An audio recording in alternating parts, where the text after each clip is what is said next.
Coming up on the CHGO Cubs podcast, it's Bregman Watch in a blizzard. The Cubs are down to the final three. Plus, the stage is set for a pitching showdown in Tokyo, and the Cubs promotional schedule is out. Get your bobblehead. CHGO Cubs next.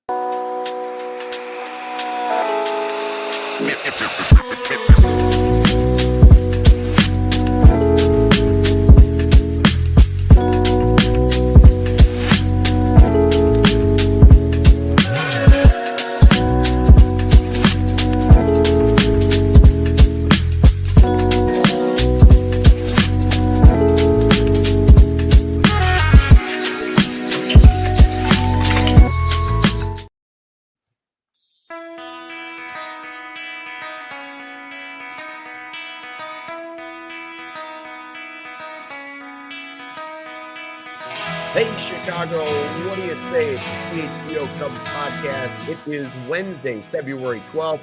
The snow is coming down in the Windy City.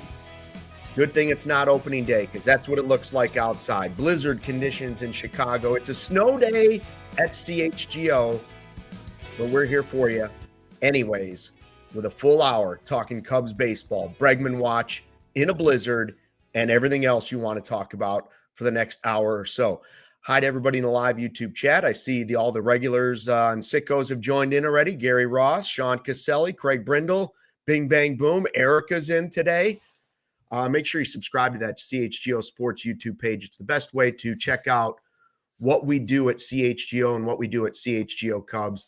We have fun with everybody in the live YouTube chat. It's become sort of like a family. We have events with you guys, the Friday 120 clubs. We have takeovers. We have meetups. And mostly we like to just hang out and read your comments and get to know Cubs fans, not just in the Chicago area, but all over the place. Make sure you also subscribe to be a diehard, right, Cody?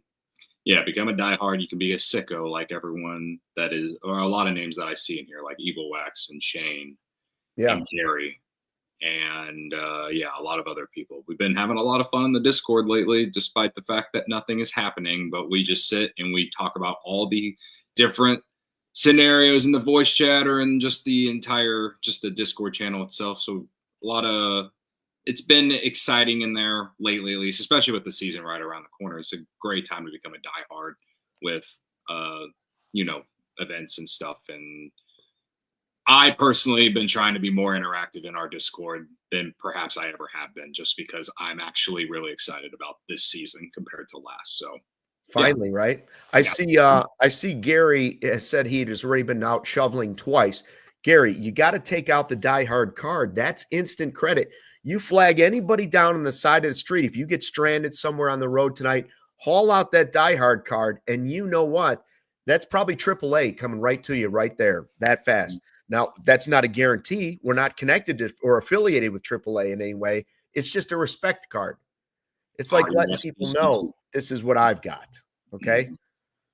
And it works. And it works. I like Josh's comment, diehard, living in enemy territory of Milwaukee. Ooh.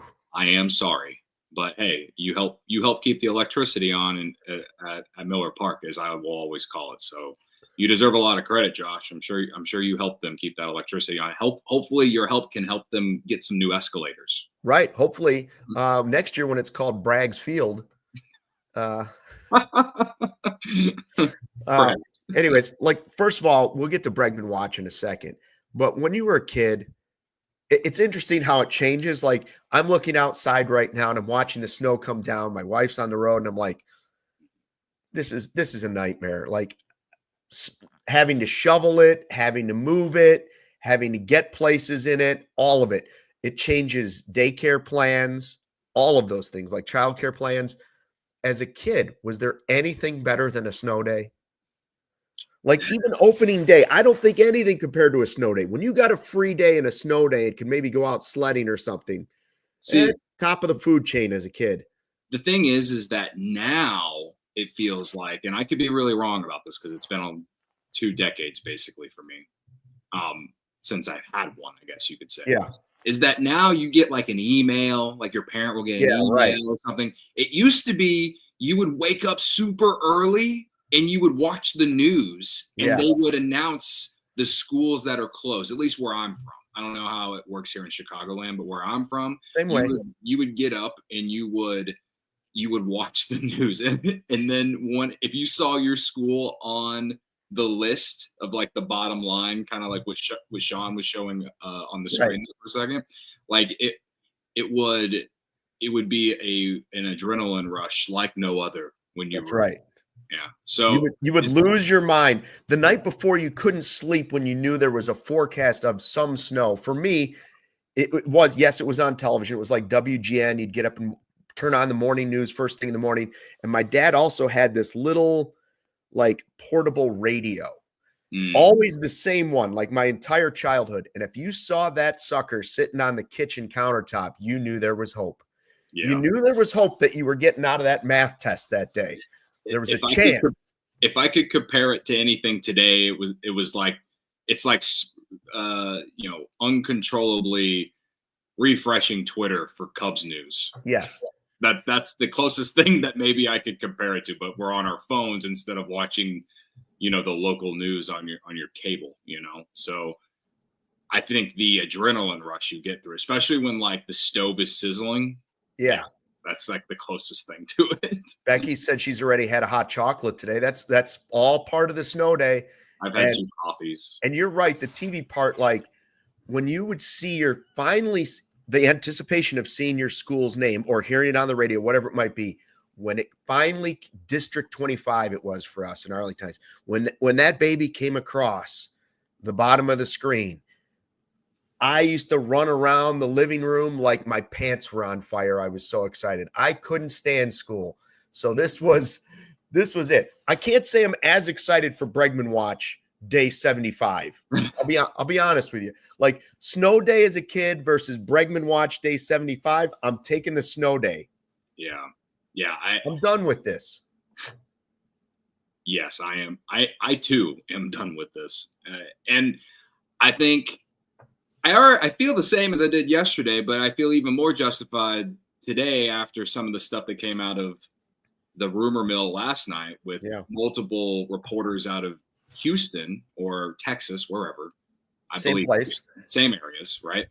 Saying that what they're hearing is that the Astros are out. And so to me, it really does come down to, does he want to go to Detroit and take that long-term deal? Yeah. Or will he take the short-term deal that the Red Sox or the Cubs offer? And I don't know how much money is the difference between the Red Sox and the Cubs, because I don't know about anyone in the YouTube chat, but I have not heard what the Red Sox are offering for Alex Bregman. No. I have not heard a rumor of anything. At least we've had a rumor of 4 years, 110 million, whatever it was, right? But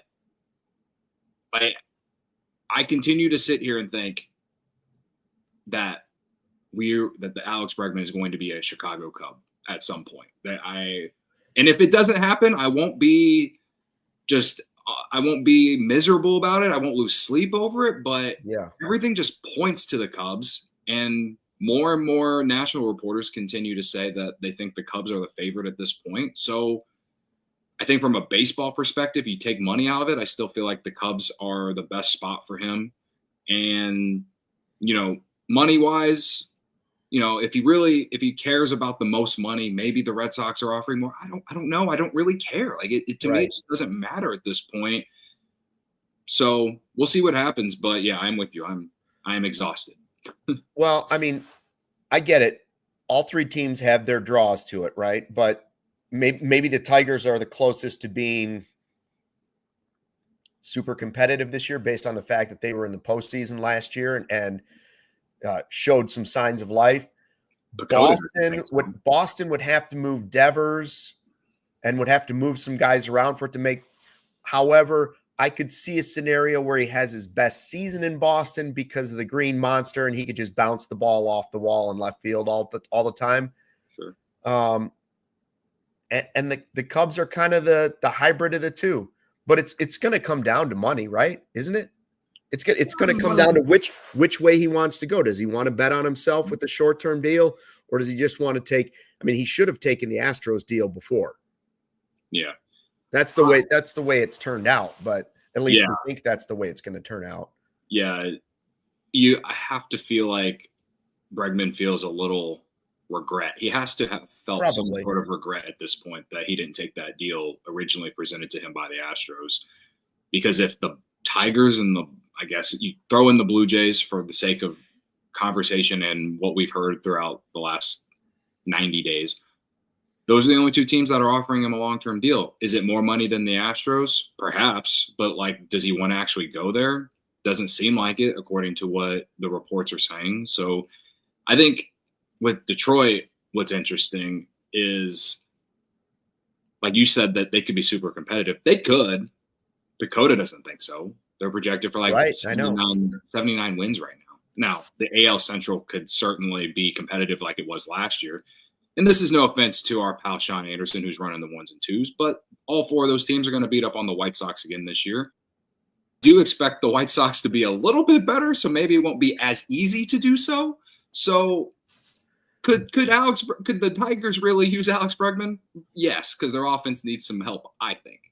But again, I do think that in some aspects he just doesn't want to go to Detroit. And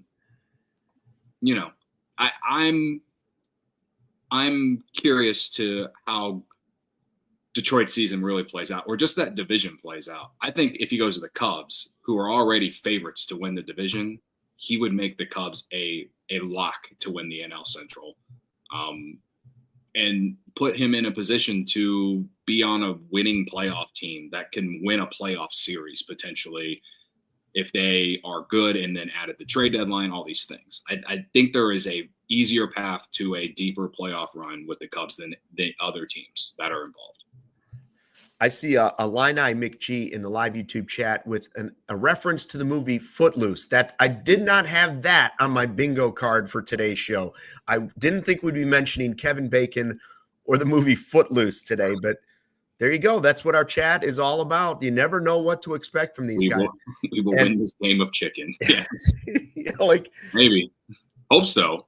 I don't know. I would hope it's done by the end of the week. I know you've said you think Friday because the first day of workouts for the Cubs. He might not be too upset if he misses a week of spring training if he's already there getting some workouts in. Here's a question for you that I don't think we've had this conversation, and would be actually pretty hilarious if we haven't, considering how much we've had to follow this. But do you think there's any chance the Cubs would do an opt-out after 2 years, after 2026, with all the money they already have coming up off the books? So give him 2 years of the guaranteed. So like almost $60 million guaranteed. Yes, something like that. Or I'm not saying he's guaranteed $50 million, but now he's 33. I'm not saying it's only going to be a 2-year deal when you look at it. Right, no, I know what you're saying. I'm saying it still could be a 4 or 5 year deal, but an opt out after 2 years. Do you think the Cubs would actually consider that? I don't know. One thing that got me, and we're going to talk about this guy later in the show, but I don't really see the possibility for it to turn out like Anthony Rendon. Okay. Like that's about as bad as a contract can go at third base. I don't see, the money's not going to be that. The time's not going to be that. So the swing and miss isn't going to be nearly as bad. But obviously it could turn sour. There's no question about that. Sooner or later, the Cubs have to make we've been talking about the bold moves. That's what the Tucker move was. Like that is a bold move to go get a guy and potentially just for a rental and give up some capital for it. Yeah. I don't know if they're gonna get him or not. I hope it's by the end of the week. I hope it's Friday. Yeah. Actually, I hope it's tomorrow at 10 a.m. so we can do a show about it tomorrow without having to do the emergency pod for no reason. That would be the ideal situation for both of us. Yes. Yes, it would. So yeah, it continues. We'll sit here and watch it. We'll sit with our feet in the snow. Gary will update us even if we are shoveling. We like to tease things. I have thoughts on that conversation we were just having, though, so we can go back to it once we do these ads. All right, we'll go back to Bregman in a second. We'll also talk about the promotional schedule coming up and the big pitching showdown that is set up coming up for the Tokyo series, which looks like it's going to be pretty interesting. It's not surprising, but it's going to be a lot of fun. But first, we want to tell you about some of our great sponsors. Whether it's pro or college, the app to bet football is Circa Sports Illinois. Circa Sports is sports betting the way it should be. Circa Sports Illinois has high betting limits, low holds, and exceptional customer service. Bet on all your favorite teams in every game, spreads, props, futures, or in-game. Circa Sports has it all. So fund and bet like a pro from anywhere, anytime in Illinois. Download your new bookie today at circasports.com. Must be 21 and older. Gambling problem, call 1-800-GAMBLER. Because I did so well in the Super Bowl, that's the most disappointed I've been in the end of a football season. But Cody, I know it continues for you right on into basketball. You got any hot bets for us tonight? I love Modest to go over 12.5 points. He had 12 yesterday. Minutes are going up. Yeah. And I expect the Bulls to at least play better than yesterday. And he's getting more volume too since they traded Levine, and he's getting all the free runs. So I might be hammering Modest all the rest of the season on points. So Kendall Gill says he's a ready Cooper flag. Yeah. Well, I mean, listen, nothing against Kendall Gill. He knows more about ball than I do, but let me have some of that Kool-Aid that he's drinking, brother. Well, I'd like to have Cooper flag and him is what I'd like. Yeah, same. I agree. I also like Ole Miss -4.5 tonight. The one college boy. All right. Speaking of things that will make me think that we already have Cooper flag, cornbread hemp, my friends. Cornbread hemp. It's America's first ever USDA organic CBD company. It gets you dreaming about a lot of stuff. And I'm dreaming about Modest being really, really good one day for the Bulls. All right. Their mission is to improve your quality of life and their highest quality of hemp. All right. If you're looking for a healthier way to relieve aches and pains while getting a better night's sleep, try Cornbread Hemp's USDA organic CBD gummies. They offer the first USDA organic CBD gummy in the United States. Luke, their CBD gummies are the highest quality, full spectrum gummies on the market, and they help with stress relief, better recovery, and improved sleep. And I know you've been struggling sleeping with your two kids. I know it. And how I've been struggling with sleeping as well, just because I'm a night owl. So they offer free shipping and backs all products with their 30-day better life guarantee. It's all online, Luke, if you didn't know. It's all online. Take Cornbread's 2-minute quiz to get custom recommendations tailored to your needs, whether for aches, pains, sleep support, or stress relief, like I said. If you want to give Cornbread a try, they're offering CHGO listeners 30% off your first order. Just visit cornbreadhemp.com/CHGO and use promo code CHGO at checkout. That's cornbreadhemp.com/CHGO and use code CHGO for 30% off your first order. They say it's the good life, Luke. Yep. We're talking Cubs baseball in a blizzard here in the Chicago area. It's Bregman Watch 2025, day 75. Cody, you said you had on Bregman and to reportedly the final three here.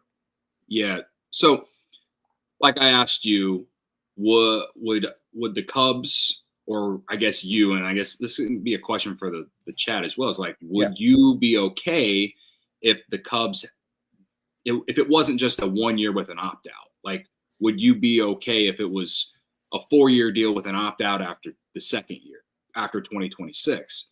And to me personally, like, I would be very much into this. One, because like I said earlier, when you were talking about it, they have so much financial flexibility after the 2026 season. Yeah. And the only thing that kind of scares me about it is, let's just objectively say his next 2 years are probably going to be his best years that he has left, right? It's like we're in the middle / the back end of his prime right now. So you probably got 2 more really good years out of him. If he plays really well, sure, he could opt out at the end of 2026 and get a new contract, but potentially. I know there could be some issues there with the potential lockout, with the CBT and all this stuff, right? Or the CBA, I should say. However, CBT is the hemp stuff. Right.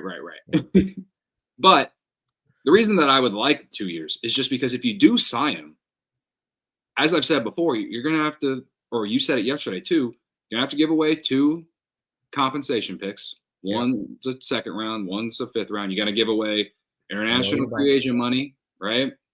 So that, if we weren't operating as if the cap on this team was the first tier luxury tax, I would not care as much.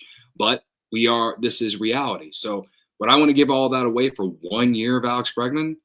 Not really. That's not like my ideal hope. I would like, if that's what we're going to do, I would hope in a potential deal down the road, maybe you're able to get a comp pick back in some form in another deal, right? But just off this scenario alone of signing Bregman, like you are still giving away stuff if you sign him. And so if you can get his last 2 prime years and then allow him to go back on the market, I think that would be so much more beneficial for the Cubs.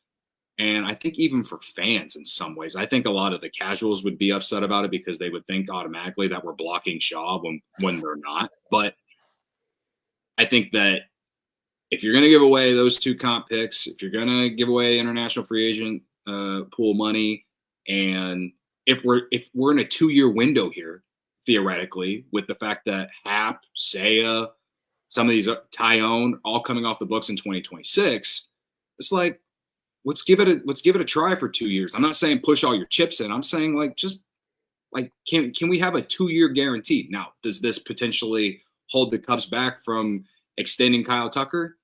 I guess maybe that's the argument behind it, but I don't know. I feel uneasy about giving all that away for just 1 year of Alex Bregman. And it's only because of how I know this organization is operating. And that's my anxiety and my worries. But I don't really know what they're thinking. And I don't really know how much they really are serious about extending Kyle Tucker, as we've all said. And we've all sat here and said that we're going to sit here and talk about for the next 10 months. So, yeah. Jay Andrews says nope, max 3 years. I guess I don't have a problem with like 4 and an opt out after 2. The answers that I would want to know are in the Cubs front office, right? Like just what you said. I want to know. I don't have a problem with that. I just want to know, does it impact them trying to re-sign Bregman? Does it mean they would automatically trade Nico in order to move Shaw to second base?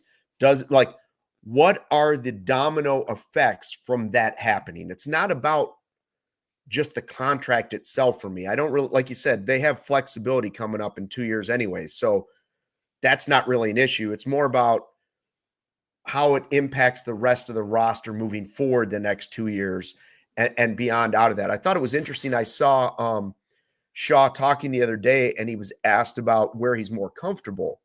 Like, he hasn't really played third base very much, very, very little.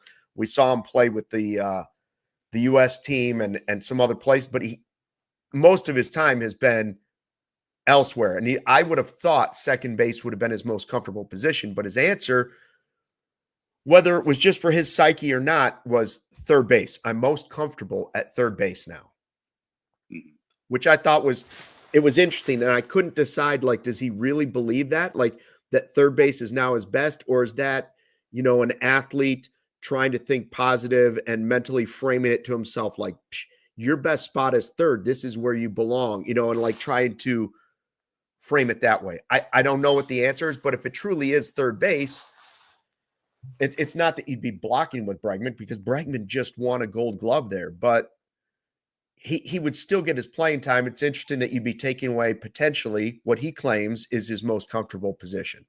That doesn't mean you couldn't flip Bregman to play another position too, because if he can play third, he can play second too. Yeah. But the guy just won a Gold Glove there. So, right. I think the stuff with Shaw, like whether he's more comfortable playing third or the guy played shortstop in college. This guy could play, probably could play all 3 positions. If you need, he could play shortstop in an emergency role. I bet. I would not be surprised. He's not going to, because Dansby Swanson is on this team, right?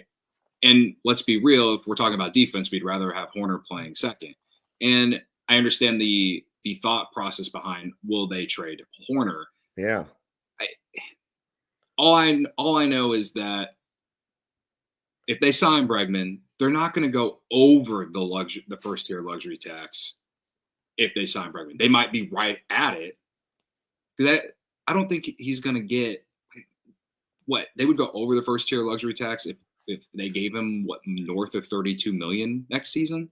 Yeah, it puts them close. It gives them less flexibility at the trade deadline, but they've told us if they're in it and they're successful, that they're willing to blow past it. So right. So that's why I'm like, unless they have a trade in place to add a starting pitcher that is someone you can put in the top 3 of your rotation, sure. But I think that when it comes to having that extra space to be able to make a move at the deadline, the only thing that really bothers me about that thought process is you just don't really know if they will be in position to do that at the trade deadline. We have to play the games, and I think that's when we talk a lot about being like trying to walk a tightrope of sorts. It's like you're not helping yourself by signing Alex Bregman and then trading Nico Hoerner right away for guys who are not going to impact the team immediately. Because if you trade Hoerner and it's part of a trade for Dylan Cease is basically costing you the same money as Nico Hoerner. So you're in the same position. I will not understand that if that is the path that ends up happening.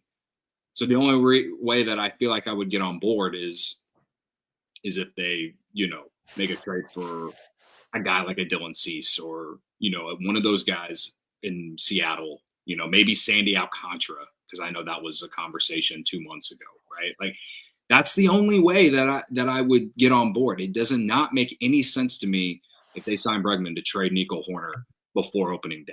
It makes absolutely no sense to me at all.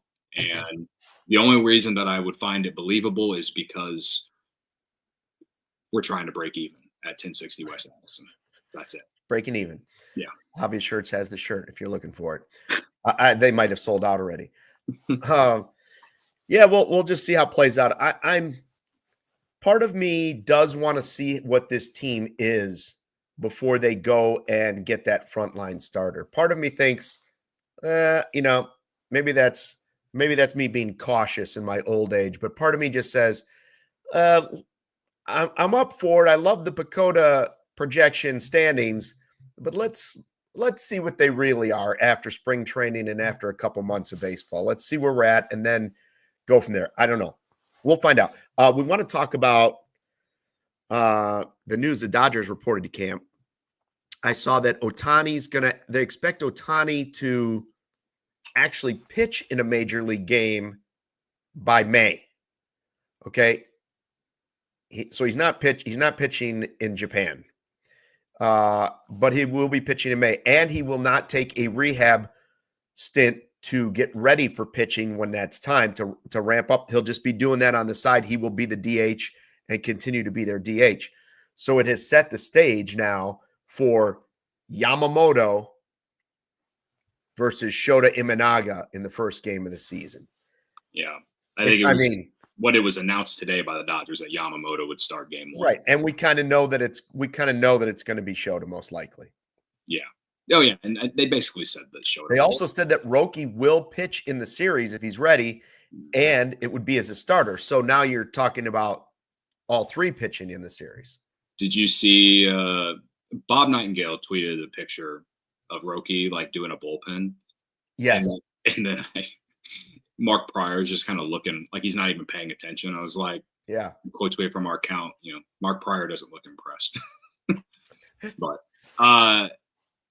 yeah, listen, the Japan 2-game series of Shota versus Yamamoto to start the series, like that's going to be the most hyped up, I guess I'll be for something at 5 a.m. in the morning. But I think in terms of growing the game, I think it's awesome, especially globally, not necessarily here, but globally. I'm really intrigued to see how the Cubs, or I guess Craig Counsell, manages these 2 games, especially if they pile up a few more injuries in the arm department. You know what I mean? Like we know that those guys will pitch 1-2 innings probably, So I'm excited for it, and I'm excited to see how things play out. Luke, you went away. and now I don't know what to do other than to talk. I can't hear you, Sean. I would talk to you, but my mic is muted. I can be here and talk to you because Luke is back. Okay. Did you lose the problem? I don't know what happened. Okay. Can you hear me okay? I can hear you fine now. All right. Why don't you tell us about our great sponsors, then we'll talk more about, I've got a question about Yamamoto and Imanaga in a second. Okay. Well, Shady Rays, my friends. Shady Rays, you may not need them today, but you probably need them tomorrow when the sun's out, because I'm just going to manifest the sun being out tomorrow, considering the blizzard we have. But our friends over there, they have you covered with premium polarized shades that won't break the bank. Shady Rays is an independent sunglasses company offering a world-class product rated 5 stars by over 300,000 people. Their shades have durable frames and crystal clear optics, making them the perfect choice for all outdoor adventures. They have hundreds of options to choose from, so you're bound to find the perfect pair to match your style. They probably have a style in your favorite team's colors, Luke. Right? Plus, I know you lose things a lot. If your shades ever go missing or take an unexpected hit, don't sweat it. They have the most insane protection in all of eyewear. Every pair is backed by lost or broken replacements. If you don't love your shades, exchange for a new pair or return worry-free within 30 days. There's no risk when you shop. Their team always has your back with personal and fast support. Exclusively for our listeners, Shady Rays is giving out their best deal of the season. Head to shadyrays.com and use code CHGO for 35% off polarized sunglasses. Try for yourself the shades rated 5 stars by over 300,000 people. Fellas, listen up. Valentine's Day is here, and at least you could do for your Valentine out there is not smother them in your sour body odor. Mando whole body deodorant is safe to use anywhere on your body. Your pits, your grundle, your thigh folds, your belly button, your butt crack, even your stanky feet. So reel in the love with irresistible aromas. For instance, bourbon leather, clover woods, proven to control odor better than a shower with soap alone. 12 hours after a shower, the average man's grundle odor level was a 5 out of 10. With Mando, that average grundle odor level is a 0. Mando's starter pack is perfect for new customers. It comes in a solid stick deodorant, cream tube deodorant, 2 free products of your choice like the mini body wash and deodorant wipes, and free shipping. As a special offer for our listeners, new customers get $5 off that starter pack with our exclusive code that equates to over 40% off your starter pack. Use the code CHGO at shopmando.com. That's SHOPMANDO.com. Please support our show. Tell them we sent you. Smell fresher, stay drier, boost your confidence on Valentine's Day from head to toe with a little Mando. I'm assuming because we're remote, we had to stop playing the awesome music because you just disappeared. Like you were just talking, I couldn't hear you. But you couldn't hear me? I couldn't for like maybe 2 seconds, and then it just went to music. It was too tricky. Yeah. Technical difficulties. I'm looking forward to more. I'm looking forward to more Mando ads in studio. So. Okay. So I had a question for you about Yamamoto, right? Yeah. And there's no doubt, by the way, the whole Mando thing, like you don't smell good. You got no shot. Yamamoto and Roki for this series coming up. I ask you, is it clear who was better in 2024 and who was the better deal for year one of their 2 deals, Shota versus Yamamoto? We always wanted the Cubs to be in on Yamamoto, and Shota was kind of spoken about like, if that doesn't work out, there's another guy they're still interested in, and they have interest. And then we kind of heard at times that it might have been Shota pitching himself to the Cubs a little bit. But I was looking up the 2 numbers, and I thought to myself, well, certainly Shota's AAV is 13 million, almost 14 million, while Yamamoto's AAV on his contract is 27 million. Shota was 173 innings to 90 innings. He had a lower ERA. He made 11 more starts. The only thing he was lower in was K rate percentage from 28.5 for Yamamoto to 25.1 for Shota. So Shota's F4 was a 3, Yamamoto was a 2.8. So I ask you, if you had to do it all over again, who would you rather have? I mean, it's pretty clear that Shota had the better year in year one. No question. I think no question. I think Yamamoto has a higher ceiling, though, and he's younger. Also, the thing that as I was phrasing that to myself, the thing that was big when I said, yes, Yamamoto didn't have as good of a rookie season, right? Mm-hmm. But he was dominant in the postseason. Like he got the opportunity to pitch in meaningful games and help them win a World Series. So in that way, you do have to factor that in. That's not Shota's fault. Yeah. That he was on an 83 win team. But I guess on based off potential, if we do hopes and dreams, and not even this is not my hopes and dreams, but if you're projecting, if you're projecting the next 5 years, if we look back at both these contracts, who do I think will be better off? I mean, the early race in this is Shota. He's better. He's been healthy. What's the term? Best availability. Best ability is availability. Best ability is availability. So Shota is winning that route, and obviously, I love that Shota has really embraced Chicago. I think about him showing up in the Walter Payton jersey and the Jordan 1s to Wrigley Field. It absolutely gets me like really excited because he loves Chicago, right? Yeah. But we're talking about on the field stuff and how things will look in 5 years. I think if you're talking about potential, you're talking about trying to project something. I think most people would probably still take Yamamoto because he's younger. But if you had the money. If I had money weren't a factor, right, for sure. Some small market teams would definitely take the Imanaga deal. Sure, yes. Over Yamamoto. We can also say that Shota certainly proved that he deserved more too. Yeah. After 1 year, he certainly deserved more money. He was projected as a middle of the rotation piece, and he performed like a top 2 guy in their rotation. But I've said in the last month and a half that I'm expecting negative regression for Shota in 2025. And I hope it's not like what the projection systems had for him in year one. If you remember going into last season, there were some projections that said that they envisioned him to have like a 5 ERA. And then he was way better than that. Right. Now, how much did Wrigley Field and the weather factor play into that? The guy still gave up 20 plus homers, right? Thankfully, a lot of them in weather like today. Yeah. A lot of them were solo shots, though. You know, if he finds a way to keep guys off base, and when he gives up the occasional homer, then fine, right? He was awesome last year. I have no reason to really believe that he will not be at least somewhere close to what he was last year.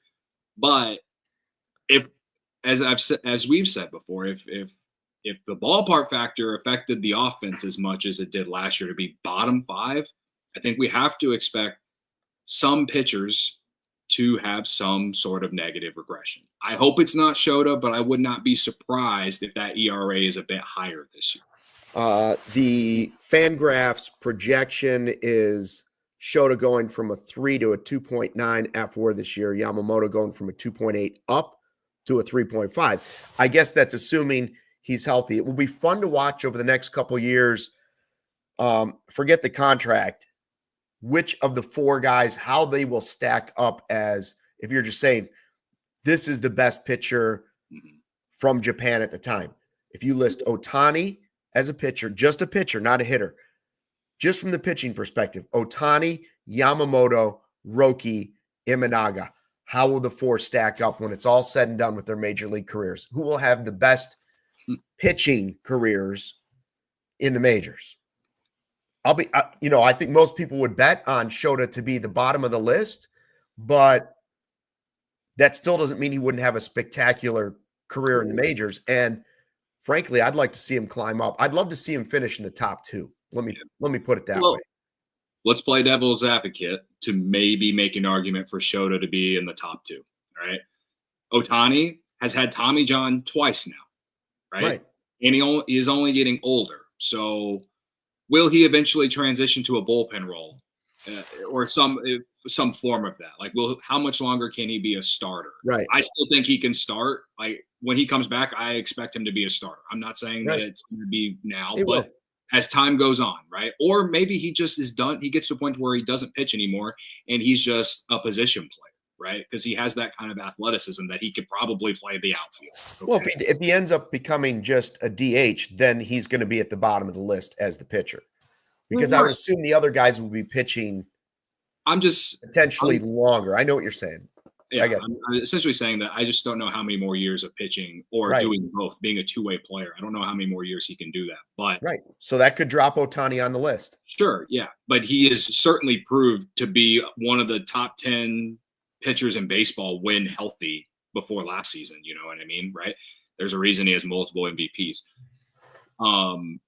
You look at Roki, like he hasn't pitched in Major League Baseball yet, but he certainly has a high ceiling. He certainly, he has an 80 grade for that splitter of his, which is one of the highest for prospects, and God knows how long. I don't know. Sean probably knows. And then Yamamoto, his thing so far, like you seeing a lot of good, but I feel like for Dodger fans, maybe there might be a little concern there because of injuries, so Shota has proven in 1 year that he can be healthy. He can go out there and give you a quality start and find a way to be effective even on his worst days.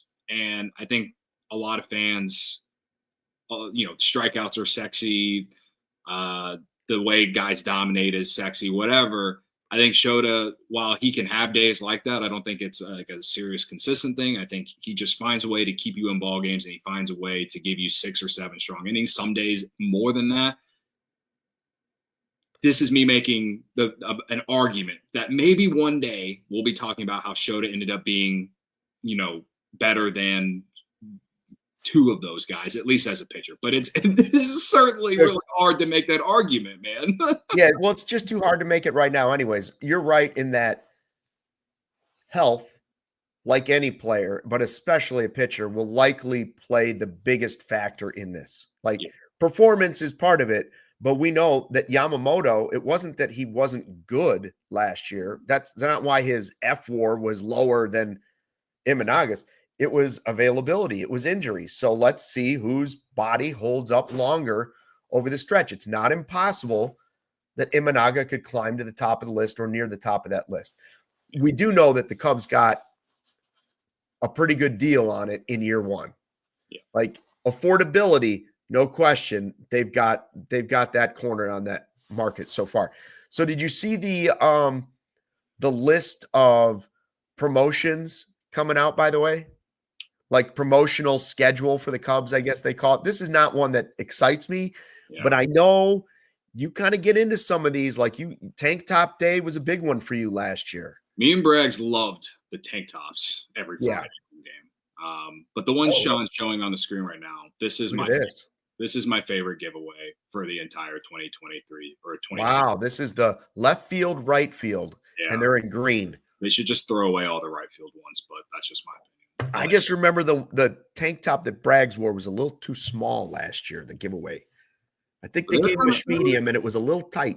Yeah, they were kind of, I don't know. They were snug. I felt comfortable wearing them, so, whatever. I took a medium, and I haven't worn it. Let me just say that. It's a little I always snug. ask for extra large. Because I like to be able to breathe, So I was thinking I was 20 years younger, and I took a medium, and I was like, I'm not a medium. The one that you're talking about, Braggs maybe getting that was too small. He might have been in his peak athletic form before the Brewers escalators. Right. Yeah, he had been beefing up. He was he and Steven were in like a weightlifting competition. Yes, something like that. So.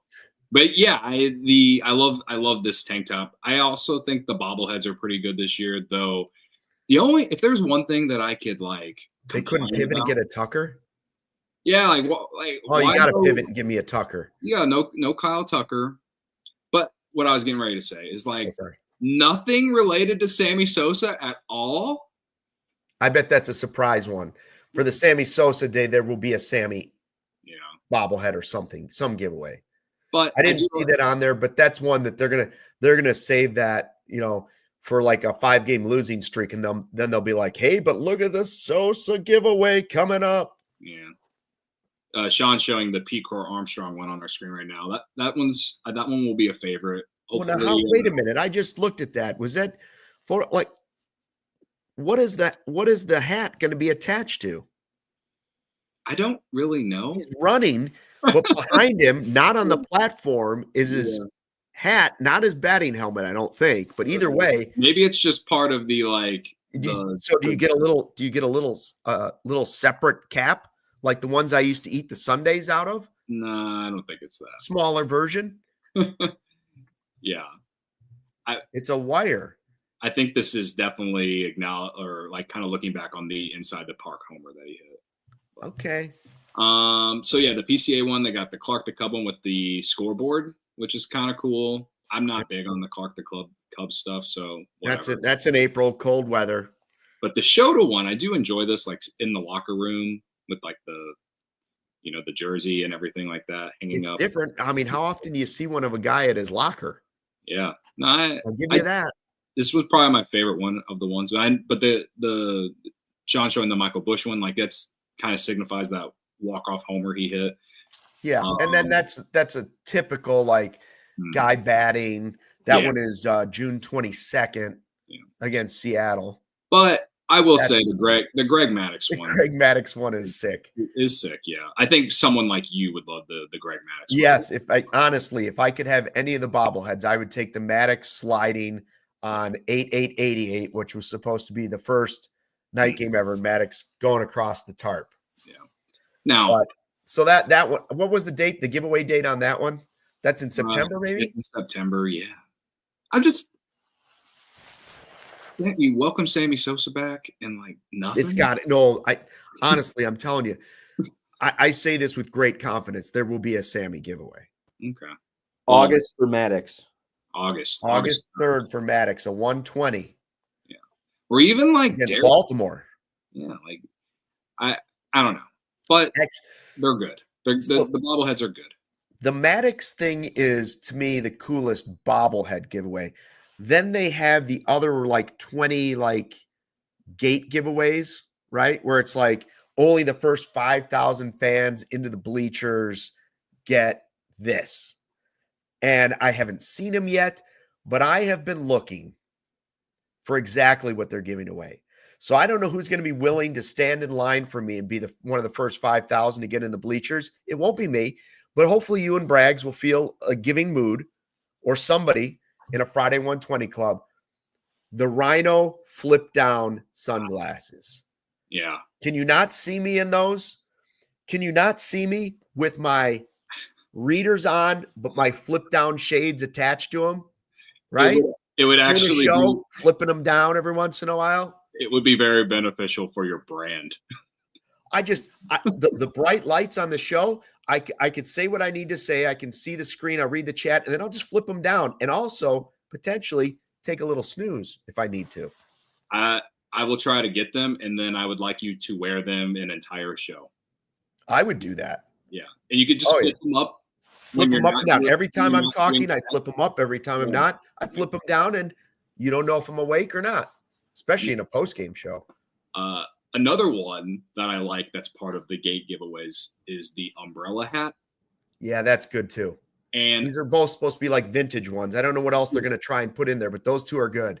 All I'm saying is, and this is more about me than it is like what other people would like.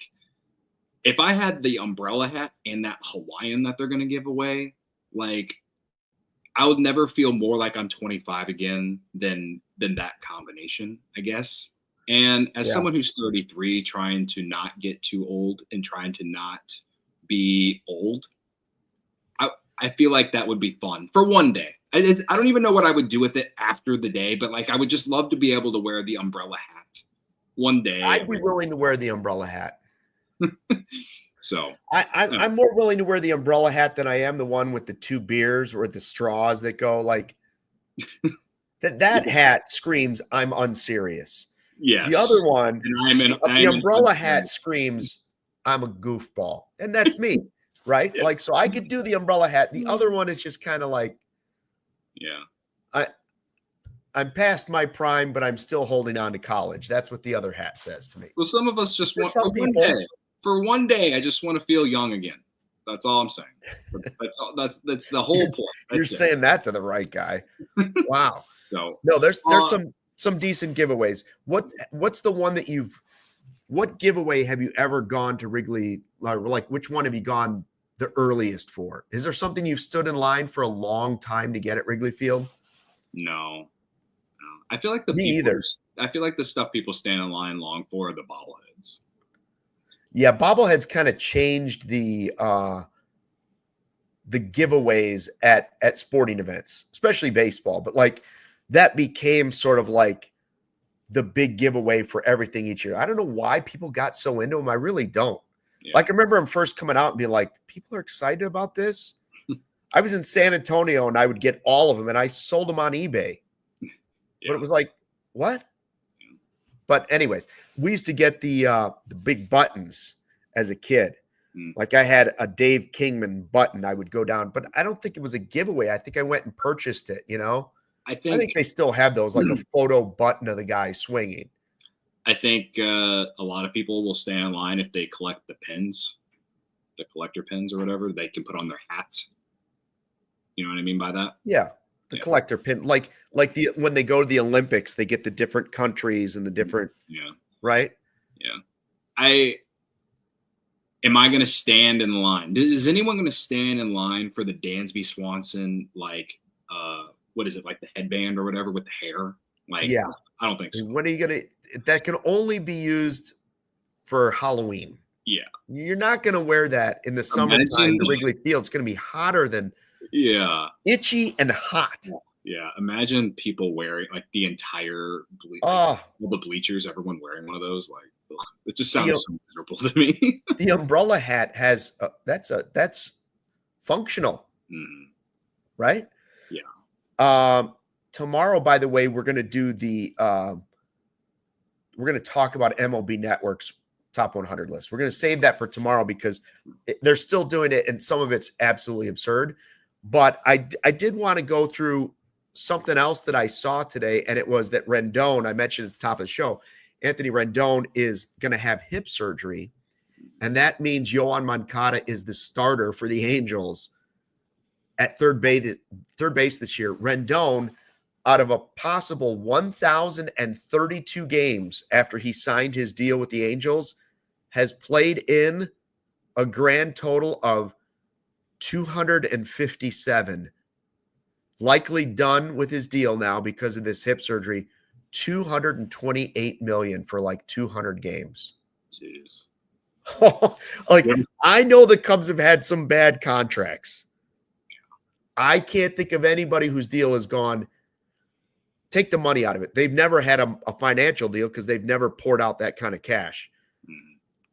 I can't think of any deal they've had that's even been remotely on that plane where a player has plummeted the way he has plummeted, because he was a heck of a player.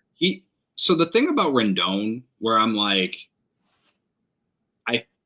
part of me feels bad because he's had a lot of injuries. But yeah, I mean, it is a lot of injuries. Well, it's that, but then also like he hasn't helped himself either with the comments related to like, you know, baseball isn't like his most important thing or whatever. Right. Like he doesn't. He gives. D-Rose said that. D-Rose has said that before. Yeah. Right, like somewhat similar. Not the same, though. It's not the same. It has been injuries, though. Injuries and certain comments related to just coming off as if he doesn't care about playing.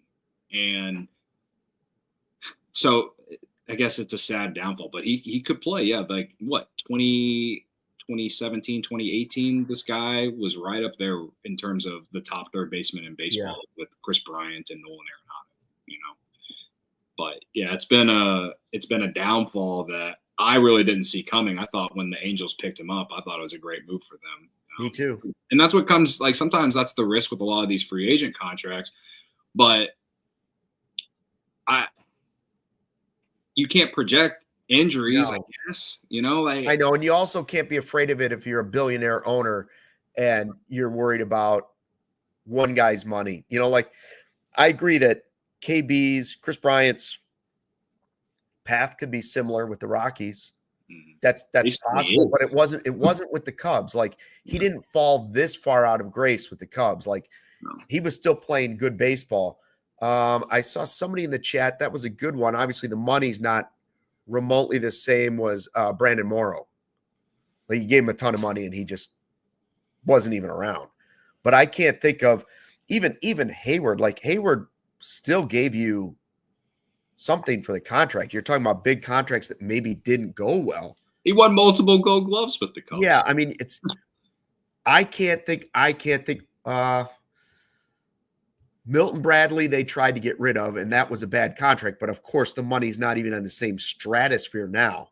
Edwin but I guess if you factor in the age of it, it's. Did you hear? I said Edwin Jackson. Edwin Jackson is a bad one. Who was the other pitcher? Oh. And Edwin Jackson wasn't derailed by injuries. He just wasn't good. Yeah, he just wasn't good. And he helped the tank.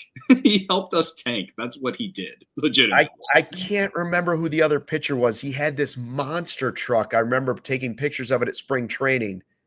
I think he came from the Brewers.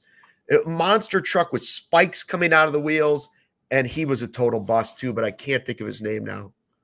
Yeah. It'll hit me at 3:00. It'll hit me at about 3:00 today. Did you see the list of free agents that John Heyman put out there? He was talking about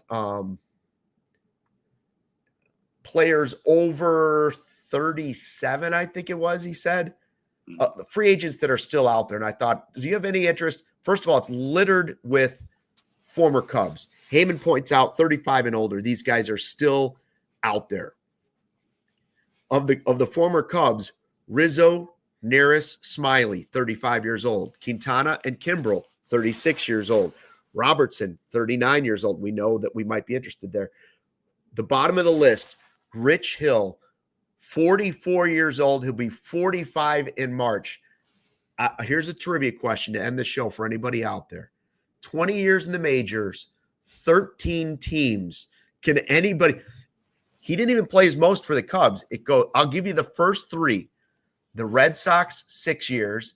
Dodgers, 4 years. Cubs, 4 years. Can you name the other teams on the list for Rich Hill that he's played on? So it's 1, 2, 3, 4, 5, 6, 7, 8, 9, 10 more teams you'd have to come up with. Pirates, right? Pirates, Padres. So what you said... Dodgers, Red Sox. I have no idea. This is a very hard list to make out. Padres, Pirates, and Padres were the first two teams I came to think of. Gary says Orioles. Did he play? Someone says Cardinals in the chat. I do not remember the Cardinals being part of this. I do not. What else in the chat? Because I'm blanking. I'm back. Okay. I got the Pirates and I got the Padres. Yep, that's right. So we have Orioles. Okay, Gary said Orioles. So we have Orioles, Padres, Pirates, Dodgers, Red Sox. Somebody in the chat said it. A's is correct. He played for the Athletics? Wow. So how many is that? We're at 6? You got Pittsburgh, you got Baltimore, you got the A's, and you got the Padres. You've got 4. You still need Cleveland is another one. Okay, Cleveland. Did he play for the Brewers? There are multiples that I don't even remember. Yeah. Well, who did he play for the last 2 years? That's almost impossible to think of because he barely pitched for him. Angels last year. Really? Angels and Twins. I briefly remember him pitching for the Twins. Yeah. I totally forgot that he pitched for both New York teams, the Yankees and the Mets. Wow. And there's one more on there that we haven't mentioned that it didn't exist in my head. Yeah. One more team. He played for the Rays. He pitched for the Rays. There it is. The Rays, Tampa Bay Rays. I mean, I just started picturing him in all these different uniforms. What a list of teams. And to think that, will somebody give him a contract again one more time to pitch at 45? That guy's career path is legendary. It is legendary. He came on and he had that crazy curveball, and it was like, this guy's going to be a starter for the Cubs from a long time. Pitched at Michigan, and he completely lost it. Remember when he was throwing him to the backstop? Yeah. I remember when the Cubs designated him for assignment. I think we were in Atlanta, and he cried on the way out. He couldn't believe he wasn't going to be a Cub. But to think how long ago that is, and to go 20 years, pretty impressive. Yeah. Well, wishing him all the luck. Not that he needs to keep playing, but I will say longevity, you gain respect with longevity. Is Robertson the guy you would want off that list of former Cubs? I also saw, by the way, not former Cub, but once thought of as a Cub many, many times, Whit Merrifield. You want to add him to the infield list? No. The only guy on that list that I would add. Kimbrel? Barb wants Kimbrel back. No, I'm not bringing Kimbrel back. He sucks now. Rizzo? I don't care how much Barb says that we need to bring him back. Canna is a guy that I would be interested in bringing here if they don't get Justin Turner. Yeah, that's been talked about, I think.